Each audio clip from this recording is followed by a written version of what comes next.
Gente, sean todos bienvenidos una vez más. Hoy tenemos un gran caso que venimos hablando ya en algunos capítulos, pero antes vamos a saludar a Mauri. Mauri, ¿cómo estás? ¿Estás diferente hoy? ¿Cómo estás? ¿Todo bien? Hola Edu. Sí, me afeité, ¿Te digamos. afeitaste un poquito? No más que eso, sí. Bueno, Mauri, nosotros estuvimos viajando, ¿no? Por toda la Argentina prácticamente, o sectores de Argentina.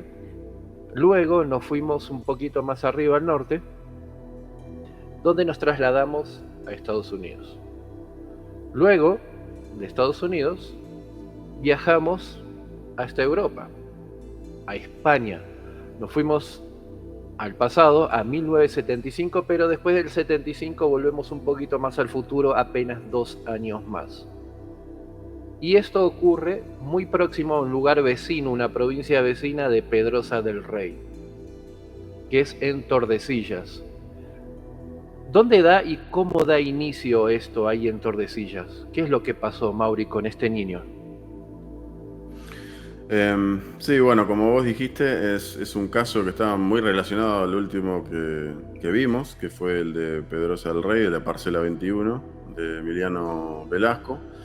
Esta es, digamos, en la misma región de Valladolid, en España, en este lugar llamado Tordesillas. Este es un caso del año 77, yo dije el año 78, me equivoqué en el programa pasado, o sea, solamente hay 2 años de diferencia en la misma región.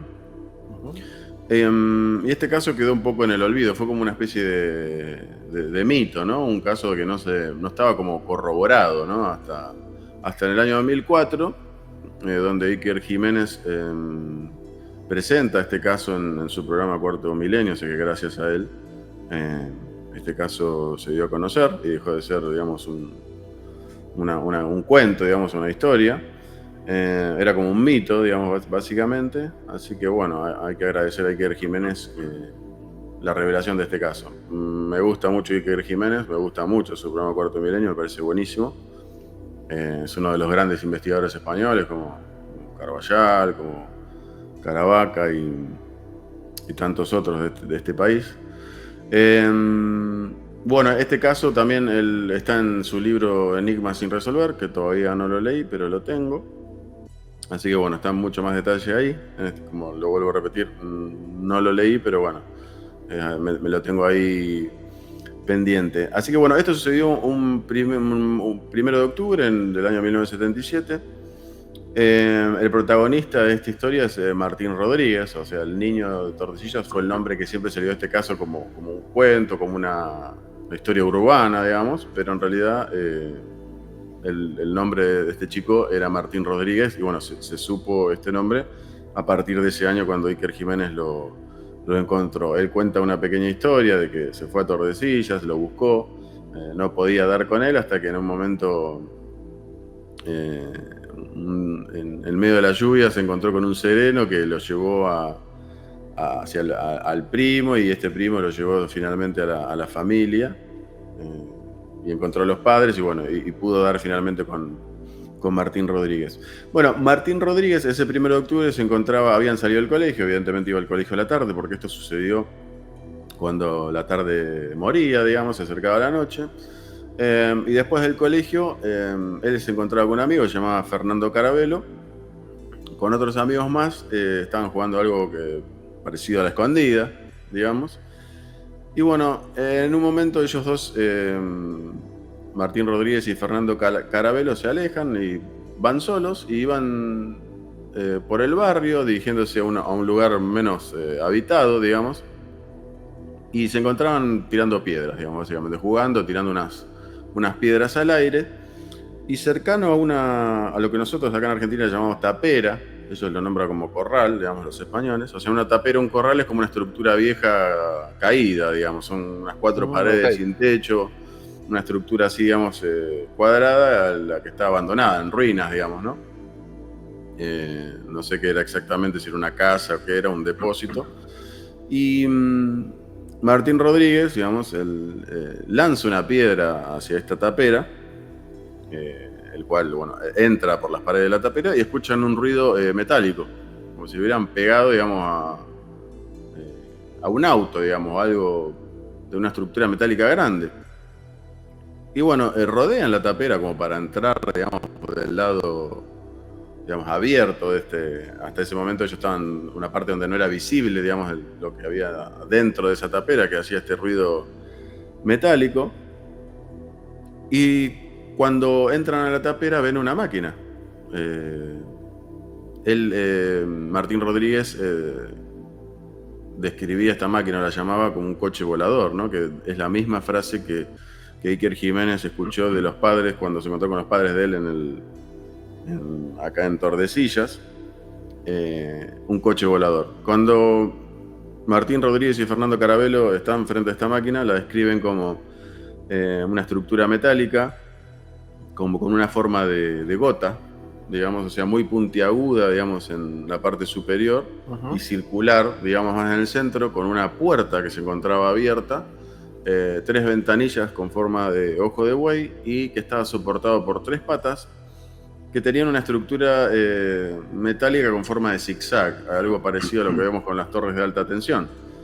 Bueno, okay. de hecho había una central eléctrica muy cerca, solo a unos metros, a 300 metros creo de ahí, y también estaba el tendido eléctrico de torres de alta tensión, muy cerca. En el caso de Emiliano Velasco sucedía lo mismo, las torres de alta tensión estaban en ese campo. Yo cuando analicé la zona en Google Maps vi el tendido eléctrico pasando por ahí por la zona.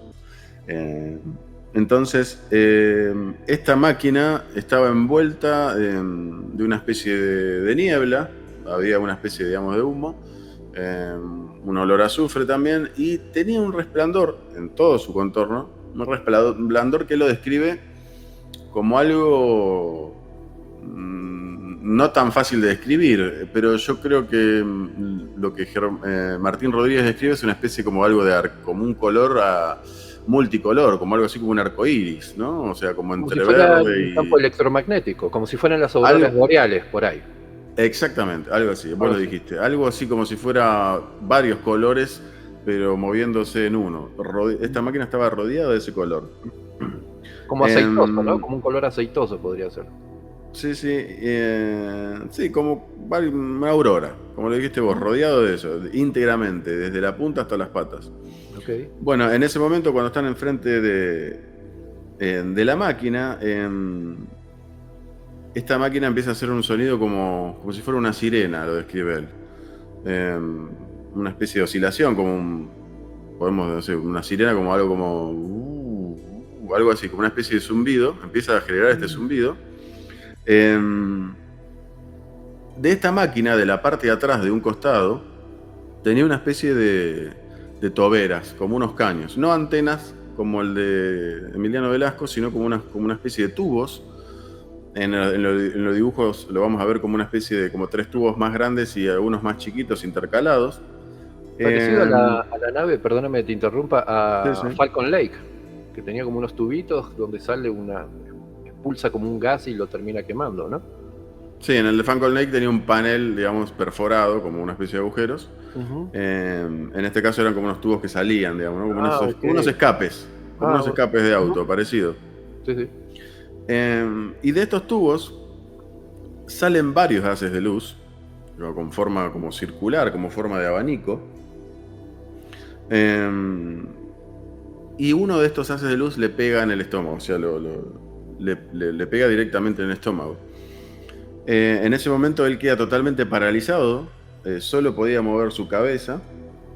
Y este haz, él lo describe como la luz cuando entra de una persiana, de una ventana, o sea, muy definido, muy compacto, como vemos en muchos casos. Y este efecto también de paralización, el cual pueden mover su cabeza, también lo vemos en otros casos, como el de Marius de Wild, como el de Yanka, donde ellos, o inclusive el de Pascagoula, él no podía mover su cabeza, pero sí sus ojos, o donde se paraliza todo el cuerpo, pero por alguna razón del cuello para arriba, como si fuera algo que repercutiera en la espina dorsal, digamos, ¿no? del ser humano, como en la columna, como que el cuerpo queda paralizado, pero de acá para arriba sí. O sea, algo muy parecido a lo que sucede en una parálisis, digamos, de un accidente, ¿no? Donde el cuerpo queda desactivado del cuello para abajo, digamos. Y según él, este rayo no solamente le da en el estómago y lo paraliza, sino que lo atraviesa. O sea que aparentemente ese rayo pasaba del otro lado del cuerpo. Él dice que en ningún momento sentía dolor, simplemente sintió como una especie de pinchazo cuando este rayo le da. Y su amigo, Fernando Carabello, trata de sacarlo, como de moverlo, desengancharlo de este. Él estaba como si hubiera estado enganchado, digamos. O sea, Como si lo hubiesen alguien lo clavado, hubiera ¿no? Estaba como clavado. clavado. O sea, ese rayo vemos que tiene un efecto bastante particular y se asemeja mucho a otros casos, digamos. Esa descripción de compacto, de coherente, de como un tubo, en muchos casos. Su amigo no lo puede sacar de este rayo.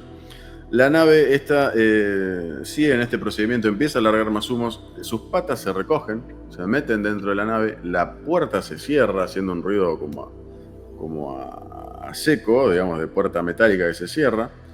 Se empieza a elevar unos metros hasta que desaparece, o sea, se retira como rápidamente, como en muchos de los casos que vemos. O sea, no es fácil describir. No es un despegue lento, ni nada, es como que y se desvanece, se va rápido y se desvanece. Bueno, Martín se desmaya, pierde el conocimiento. Lo que sucede en ese momento es que, bueno, Fernando se va corriendo en busca de gente, digamos, a la ciudad. Queda una quemadura en el piso, el cual la familia de Martín recoge parte de esa tierra quemada y la guarda en un frasco. Que más tiempo más adelante se la mostraron a un minero para que la viera. O sea, no fue un análisis, digamos, químico ni nada de eso, pero básicamente tenía como un olor a quemado, una especie de hollín, había quedado, digamos, esta tierra. Y bueno, y Martín recobra el conocimiento 3 días después. Se levanta en la cama con los médicos, con los padres. Y a partir de ahí, como vemos otros casos, esto empieza a ponerse, su salud se empieza a agravar mucho, digamos. Y Martín termina siendo diagnosticado con una hidrocefalia, o sea, básicamente tenía una acumulación de líquido cefalorraquídeo, digamos, en la cabeza. Cuenta la historia del coche volador que vio. A todo esto, su amigo también vivió la historia y también la contó. Su amigo posteriormente nunca quiso hablar, o sea, Martín Rodríguez volvió a aparecer con Iker Jiménez, pero su amigo, evidentemente, con los años nunca lo acompañó en esto, ¿no? Simplemente nunca quiso hablar, no se sabe nada de él y evidentemente creo que no tiene la voluntad. Yo calculo que saben o habrán hablado, alguien habrá intentado, pero bueno, su amigo no estuvo dispuesto a colaborar, digamos, en esta reinvestigación del caso. Pero sí se sabe de que él vivió lo mismo que él y que fue testigo exactamente. Esto no fue una ilusión, porque inclusive los médicos o mucha gente, si bien mucha gente le creyó, muchos empezaron a decir como que era un delirio de él. O sea, claro, como que esto fue una enfermedad que se le despertó, digamos, y que esta enfermedad, digamos, estaba acompañada de estas alucinaciones, básicamente. O sea, muchos no le creían, como diciendo, este chico no está en su sano juicio de lo que está diciendo. Claro. Lo cual es bastante triste, ¿no? Porque es como que para mucha gente, evidentemente, la historia es difícil de creer. Pero bueno, hubo tierra quemada. Es obvio que este accidente sucedió, pero bueno, a pesar de todo, la gente lo juzgó de una mala manera.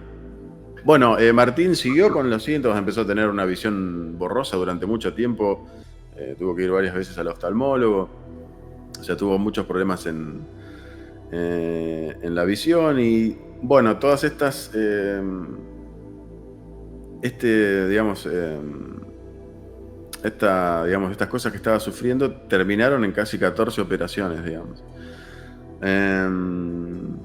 Él hasta el día de hoy tiene una especie de válvula instalada, digamos, con un conducto para drenar, digamos, ese líquido de la cabeza a su cuerpo. O sea, digamos, la pasó muy mal, realmente. Y además de todo esto, también tuvo una especie de cambio, ¿no?, en su personalidad en el colegio. O sea, tuvo como una especie de incremento. O sea, no todo fue malo, sino que tuvo una especie de incremento en su inteligencia. O sea, era muy fácil para él las matemáticas. Empezó a tener, digamos, interés por el arte y cosas así. Obviamente, siempre estas intervenciones quirúrgicas que tuvo hacía que, o sea, siempre tenía que estar vendado y bueno, y por el barrio, digamos, siempre se lo veía así, digamos, siempre de una forma un estado de salud muy, muy grave, ¿no? Y bueno, esto fue todo lo que le sucedió. Él está vivo, ha hablado con muchas personas, con muchos investigadores, pero bueno, lo que vemos acá en este caso, haciendo referencia al caso anterior de Valladolid, es que en uno de los programas de estos de Iker Jiménez, que no está disponible ahora, yo creo que lo tengo guardado, igual no sé si para ver los programas de Cuarto Milenio hay que pagar una suscripción o algo así, se hacen algunas referencias que yo creo que son acertadas, digamos, o sea, la procedencia de este aparato y lo que es, se menciona en ese programa, pero como no como una broma, sino como muy por el aire, ¿no? Como una característica. Pero creo que realmente es acertada. Como tocamos en el programa anterior, para mí hay una alta chance de que esto es humano y es una tecnología muy similar a la aeroespacial, ¿no? Claro. Es como una vez lo nombramos en el caso de Dique La Florida o en el caso de Pereira, es como si se hubiera aterrizado en la Luna, pero digamos en nuestro propio planeta, digamos. Claro. O sea, una de las características que tiene ese comportamiento, pareciera, o sea, no estoy seguro cuál es la tecnología que se usa, no tengo idea, pero se ve esa actitud. En este caso yo creo que es una sonda, esto no estaba tripulado para nada, y me parece que lo que sucedía en ese momento era algo parecido como en otros casos, como el de Falcon Lake o el de Flatwoods, donde esto pareciera, más que nada el de Falcon Lake, abre su puerta, dentro no hay nada, y pareciera que estuviera haciendo una especie de ventilación, digamos, ¿no? De enfriamiento. Es lo Y que también dentro de Uh-huh. Falcon Lake, esa nave se escuchaba como un ruido de radiotransmisor, ¿no? Como se escuchaban unas voces. Sí, sí. También. Vemos que los efectos de esta radiación que no se pueden detectar están en todos los casos. Falcon Lake, Michela, con el tractorista Valladolid, donde quedan heridos de alguna forma. En los dos se dispara un rayo de energía dirigida. Y esto pareciera eso. Esto es evidente que la actitud de esta máquina era esconderse detrás de esta tapera, para que no lo viera nadie, digamos. Claro, o sea, estaba escondidito y como estaba ventilándose. Como en reposo, ¿no? Estaba como en reposo, como en descanso. Claro, hasta que, bueno, lo descubren lamentablemente le tiraron con una piedra y esto es lo que yo pienso sobre el caso. Primero que pienso que esto es humano y está muy relacionado con la aeroespacial. O sea, no voy a dar toda la información que tengo sobre esto, en algún momento va a estar escrita. Sí. Después del primer libro que voy a subir dentro de poco, que va a estar en Amazon. Para mí... perdón si estoy un poco trabado, pero tengo tantas cosas en la cabeza que me vienen de golpe. O sea, lo que sucedió con este rayo, yo no creo que lo hayan atacado a él.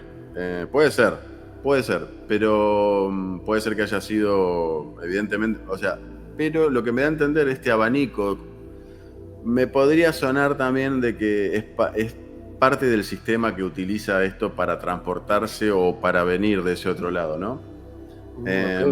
Hay muchas teorías sobre viajes en el tiempo, agujeros de gusano, donde dicen que tal vez esto se podría generar con una especie de rayos láser, ¿no? Como una especie o sea que este agujero de gusano se podría crear con una especie de energía, teóricamente.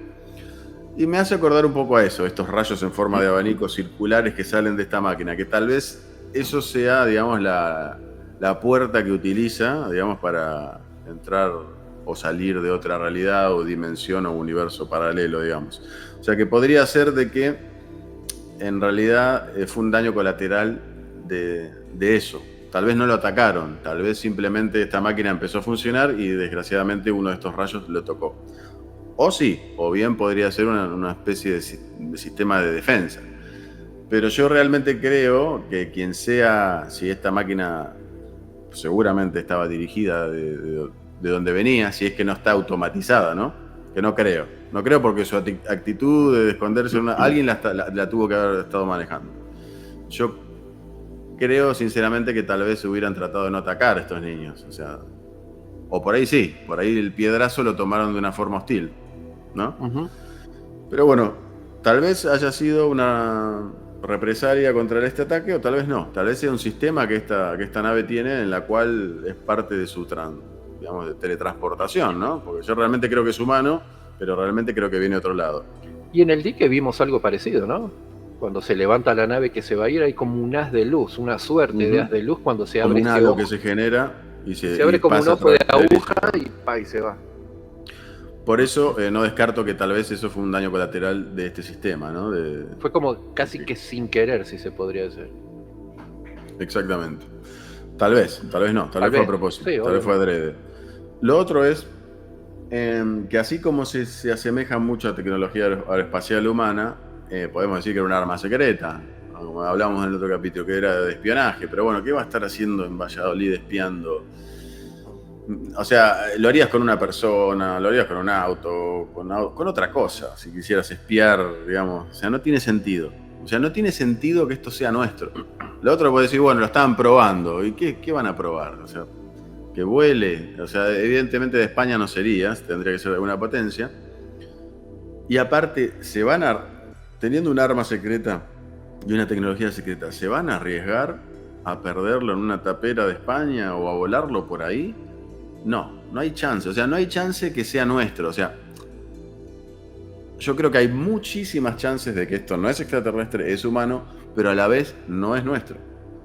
No es de nuestro tiempo, por decir algo. Viene paralelo, No, cruza. eso seguro. La tecnología es demasiado avanzada. O sea, todo esto que vemos, más allá del ruido que hacía, es poco igual. Sigue siendo poco. O sea, y más para el año 77. Algo así en el año 77 mínimo tendría que ser una especie de cohete que despega, que hace un ruido terrible.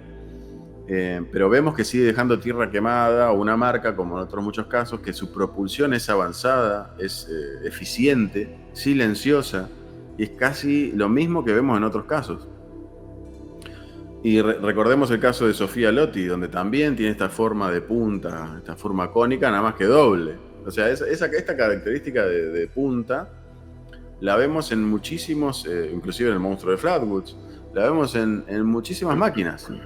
Y eso nos connota una característica aeroespacial. ¿Por qué aeroespacial? Si vemos una ojiva nuclear o la punta de un misil, tienen esta punta, ¿por qué? Porque tienen que romper con la atmósfera o tienen que viajar a cierta velocidad. Es una característica, digamos, de fricción. Aerodinámico. Digamos, ¿no? Exactamente. O sea que esto viene de arriba, de alguna forma. Pero yo dudo mucho que esto venga de otro planeta. Si esto viene de otro planeta, estamos muy empardados, digamos. Tiene que venir de acá, no sé, de Marte, de Venus, y lo dudo.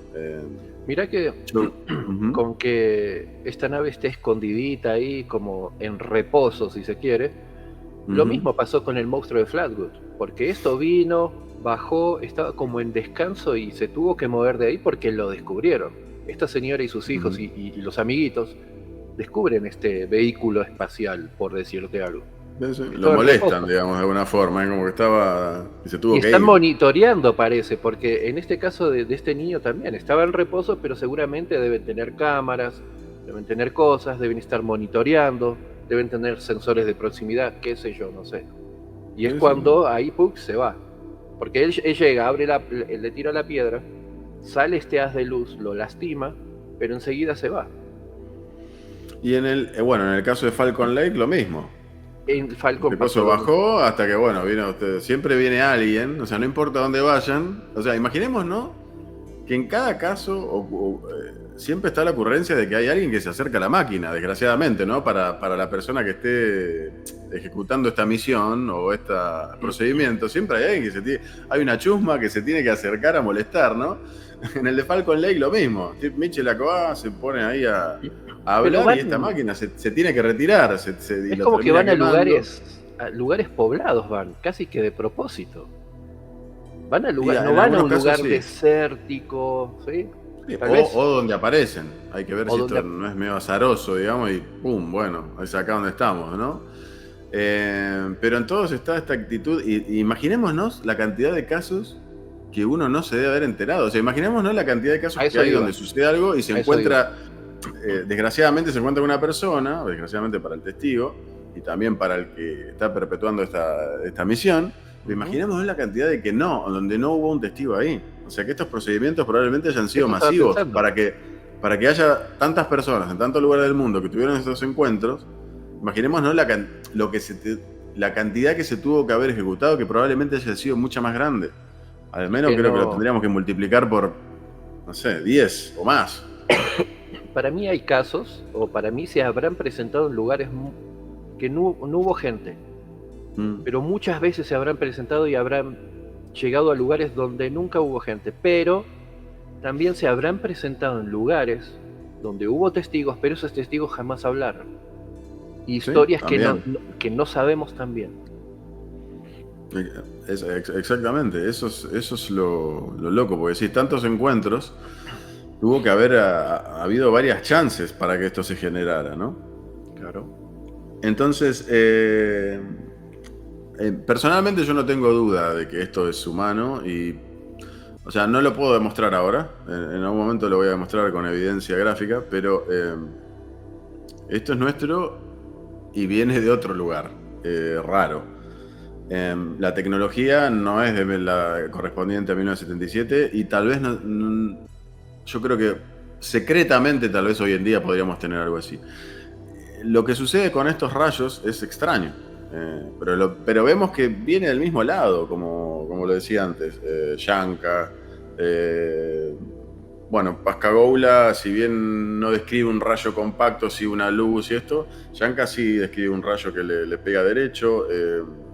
Marius de Ville, y hay otros más. Inclusive hay otro caso más en España, donde le pega este rayo y puede mover la cabeza. Ahora no recuerdo cuál es. El caso anterior, no nos vayamos lejos. Sí, el caso anterior fue más como un disparo, más que un rayo paralizador. Sí, pero viene de un tipo de una suerte de láser, muy limpio el corte en el vidrio. Sí, y en este caso tampoco lo perforó. Creo que de hecho tampoco le dejó una marca del rayo en el estómago. Simplemente. Fíjate que también, si no nos vamos muy lejos, cuando empezamos en Douglas, ¿no? Fue en Douglas el primer caso, Eugenio Douglas. También habla de un abanico, una especie de abanico, pero bueno, a lo que voy es que este rayo evidentemente lo paralizó y los otros sí quemaban o perforaban, ¿no? Hay como una diferencia. Sí hay una similitud en el S. Douglas que dice que era como un abanico de rayos, como una ráfaga. Okay. Uh-huh. Es algo muy similar a esto. O sea, lo que vemos que hay características tecnológicas que parecieran ser del mismo lugar a pesar de la diferencia de tiempo. No sé, Marius de Ville describe un rayo muy parecido en 1954 y acá estamos viendo en 1977. Si bien la máquina no es la misma, pero vemos que esta gente tiene esos rayos paralizadores o estas energías dirigidas que son avanzadísimas hasta para el día de hoy, porque si bien probablemente las tengamos, las energías dirigidas que tenemos y que son conocidas llevan un cañón importante, o sea, un cañón láser, o sea, grandes, claro, no es algo que puede salir de un tubito tan fácilmente. O sea, y sin ir más lejos puede ser que ya los estén probando. Si no nos vamos muy lejos, hay cosas que han pasado, se han visto rayos caer desde arriba, vaya a saber de a dónde. ¿Será que están probando en esta época para mejorarlo para el futuro y después del futuro venirse al pasado? O sea, yo no soy científico ni lo que voy a decir tal vez sea una brutalidad, ¿no? Pero esto que vemos pareciera algo así como lo que vemos en la ciencia ficción, como los rayos X. O sea, un rayo X que realmente es dirigido hacia una persona. O sea, hoy en día lo tenemos con la tecnología en la medicina, en donde podemos ver los huesos, el cuerpo humano. Pero esto pareciera ser el negativo de eso. O sea, esa energía utilizada como arma.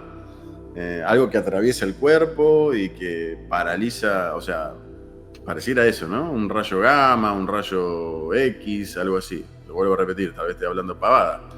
Pero suena a algo que no teníamos para nada en esa época o que tal vez tengamos ahora. Sí, siempre está la posibilidad de las armas secretas, pero lo vuelvo a repetir. ¿Vas a arriesgar un arma secreta a que te quede varada en una tapera o que la vea un montón de gente lastimando a un niño?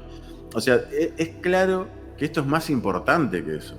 O sea, es más importante que armas secretas, que la guerra, que todo eso. Es algo mucho más importante y especial. O sea, realmente me suena a que esto estaba en una misión científica, explorando, pero viene de otro lado y no viene de fuera del planeta.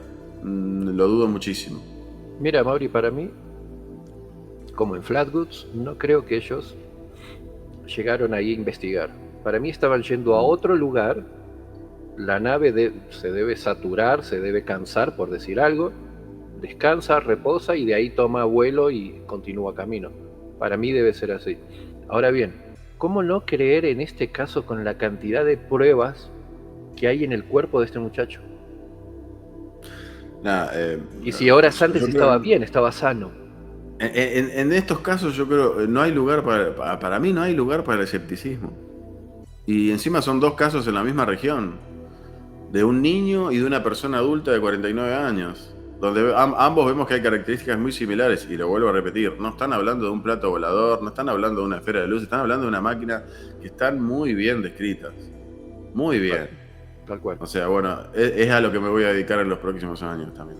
No hay lugar para el escepticismo, personas heridas, en el caso de Emiliano Velasco muerto 24 meses después, en el caso de este chico 14 operaciones, una hidrocefalia, o sea, más pruebas que esa, pasto quemado, o sea, un balazo en un vidrio. ¿En dónde los escépticos todavía tienen lugar para decir que no hay pruebas del fenómeno? En Trancas también las testigos. ¿En dónde? Y la única, no lo entiendo, o sea, no hay lugar para eso. O sea, entiendo que lo que pretenderían sería una filmación en 4K y tal vez lo seguirían dudando porque dirían es inteligencia artificial hoy en día. Entonces, la ufología es parte del pasado, como siempre lo digo, y las evidencias están. Y hoy en día tenemos la capacidad para registrar y para reforzar más todavía esas pruebas, porque lo vuelvo a repetir, todo no es tecnología desconocida. Sí, era tal vez tecnología clasificada para la época, pero hoy en día ya no lo es más. O casualidad, estos avistamientos o estas visitas se acaban cuando la tecnología llega a nuestras manos.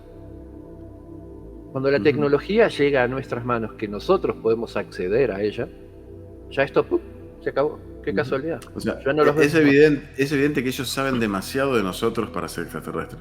Saben tanto de nosotros que me atrevo a decir que son nosotros. O sea, me vuelvo a repetir, esto es un tema de eso. No hay posibilidad. Universo, son universos paralelos, realidades distintas, y son parte de nuestra historia, porque si no, no tendrían las mismas características tecnológicas que nosotros tenemos. No en estas armas o en estos rayos, sino en las estructuras metálicas, que son, vuelvo a repetir, chapa y tornillos, no son cosas Sí, hay otros casos, evidentemente, en estas, digamos, estos diferentes casuísticas y diferente gente que entra y sale de estas realidades, deben tener orígenes diferentes o tiempos diferentes, sí, seguro. Hay algunas características que parecen más avanzadas que otras, pero en general son más avanzados que nosotros, pero no tanto. No son miles de años, 2000 años como todo el mundo habla por los grises, que lo vuelvo a repetir, es un fenómeno aparte, no tiene nada que ver con las máquinas. Pero no están tan lejos de nosotros. Estarán 100 años más avanzados que nosotros, como mucho. Algo así. No son miles de años ni son grises que son seres humanos que evolucionaron ahora que está muy de moda hablar de eso, de los criptoterrestres, hay un señor llamado Michael Masters que siempre habla de eso, de que como que los grises somos la evolución nuestra en el futuro. No, somos nosotros de acá nomás. Bueno, Y acá fíjate que nomás. cuando esta agencia espacial muy famosa que está por allá en Europa, muy arriba, Ujú. hace pruebas enviando simios fuera eh, de nuestra gravedad, experimentando. Si nos vamos al pasado en Hopkinsville, una familia es atacada por seres, digamos así, que tenían los mismos movimientos que simios, que chimpancés, se movían sobre sus manos, caminaban con sus manos, hacían movimientos como simios. Y esto lo vimos en nuestras épocas, estos experimentos. Sí, yo sé que para mucha gente le va a parecer imposible, Ujú. pero no es, nada es imposible con tecnología. O sea, Exactamente, tal cuando la cual. gente no se habla de las mutilaciones de ganado, ¿cómo hacen? ¿Cómo hacen? Bueno, es simple. Con una cámara termográfica avanzada, vos podés irrumpir en cualquier lado y podés ver si hay una cámara de seguridad prendida, podés ver si hay una persona acercándose. O sea, con tecnología todo es posible. ¿Cómo es posible que algo así como Hopkinsville sucediera? Bueno, con tecnología. No sé. Yo sé que es difícil de concebirlo, pero Sí, al principio sí. tranquilamente los seres humanos podrían agarrar monos, ponerle unos trajes metálicos, ponerle una especie de control mental con un, no sé, como el Neuralink en la cabeza, mandarlo en una nave que aparezca en una máquina. Yo sé que es un disparate lo que estoy diciendo, pero bueno, esto es Sí, bueno para imaginarlo, ¿no? Como una película de ciencia ficción. Imagínenlo como una película de ciencia ficción. Los mandan a otra realidad. Esa máquina tranquilamente puede tener una cámara termográfica, saber quién está alrededor, sabe que hay solo una familia alrededor, saben que, no sé, por más que le tiren no les van a perforar el traje, no sé, yo sé que es una locura lo que estoy diciendo, pero lo que voy ¿es posible? ¿Se puede? ¿Se podría hacer con tecnología? Sí, se puede hacer con tecnología. Yo sé que el episodio es bizarro y se presta más a una alucinación en masa de una familia o de una histeria masiva, pero posible es, se puede realizar. Si nosotros quisiéramos hacerle eso a alguien, lo podemos hacer. Y probablemente hoy en día, no sé, un experimento psicológico en una familia que vive en medio del campo, se lo podemos hacer. claro. Podemos enviarle simios con armaduras y teledirigidos o controlados y que se vayan en un dron. Sí, lo podemos hacer. No se podía hacer en esa época, para la tecnología de esa gente, pero sí un humano avanzado se lo podría hacer a otra civilización. Eso es lo que yo quiero que se tenga en cuenta. Ujú. Posible es, Claro, tal cual. siempre y cuando hablando de tecnología muy avanzada, ajena. Exacto. O Claro, sea, sí, a sí. lo que voy es, después de todo, los extraterrestres podríamos ser nosotros de otro universo paralelo más avanzado o de otro tiempo. O sea, yo me inclino a eso, me inclino que estos universos paralelos no van al misma, la evolución humana es diferente. O sea, hablamos de que en un universo paralelo Rusia y Estados Unidos tal vez exista, pero tal vez se encuentren en otro tipo de evolución diferente. No sé, se descubrió la energía nuclear y realmente se usó para el bien de la humanidad en vez de solamente generar energía. No sé, algo así como lo que vemos en Fallout, donde hay una historia donde la Claro, humanidad claro. realmente aprovechó la energía atómica para hacer robots, autos voladores, como que vivían en una digamos, civilización más avanzada. No se limitó la tecnología como La está limitada aprovecharon. ahora. Bueno, tal vez en ese universo paralelo las historias son distintas. O como El hombre en el castillo de Philip K. Dick, de Man on the High Castle, donde en un universo paralelo Alemania gana la guerra y coloniza Estados Unidos junto a Japón. Pero Ujú. el otro universo paralelo sigue existiendo, donde Alemania perdió la guerra. Yo sé que es muy loco, un disparate, tómenlo como no lo tomen seriamente, tómenlo como una distracción, como un entretenimiento, de Son como ejercitar la varias mente. líneas, son como varias líneas de Claro. tiempo alternas o paralelas. Son el Ujú. mismo Pero año, pero todo diferente. sí, sí, Y nosotros todo nos esto, encontramos en una. a pesar de ser un disparate para mucha gente, me parece muchísimo más probable de que seres de otra galaxia nos estén visitando a nosotros. Tal Me cual. parece muchísimo más probable. Me parece mucho más disparate seguir pensando de que los extraterrestres están viniendo, junto con toda la parodia que se ha elaborado durante años, o sea, el ser gris, con los platos voladores, con las naves gigantes que viene, que yo creo que eso es toda una invención nuestra. Lo vuelvo a repetir, no descarto que de hecho, esto no lo dije nunca, pero yo creo que hay una presencia no humana y extraterrestre, no en la galaxia, en el sistema solar. Algún día vamos a tocar eso. O sea, hay una presencia, hay un poder que está sobre nosotros y que está en el sistema solar. Que bueno, algún día vamos a hablar de eso, todavía nunca lo vimos. Pero algo sucede que no somos nosotros y que probablemente sea extraterrestre. Pero lo que vemos en la casuística a mí me suena y lo veo humano, siempre. La mayoría de la casuística la veo humana. Los astronautas del pasado, los antiguos astronautas, los sigo viendo humano. Todo eso para mí sigue siendo humano. Algún día vamos a llegar a la vida extraterrestre del cual no sé nada, pero sé que no son los grises ni nada de eso. O sea, los grises evidentemente existen, pero son algo espiritual, algo más relacionado con lo psíquico en la mente del ser humano. Es un fenómeno que existe, pero no es tangible.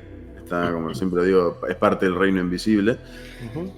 Pero bueno, siempre sigo haciendo énfasis que el mayor porcentaje de la ufología me suena a humano. Hay experimentos humanos relacionados con el tiempo, con las realidades o con los universos paralelos.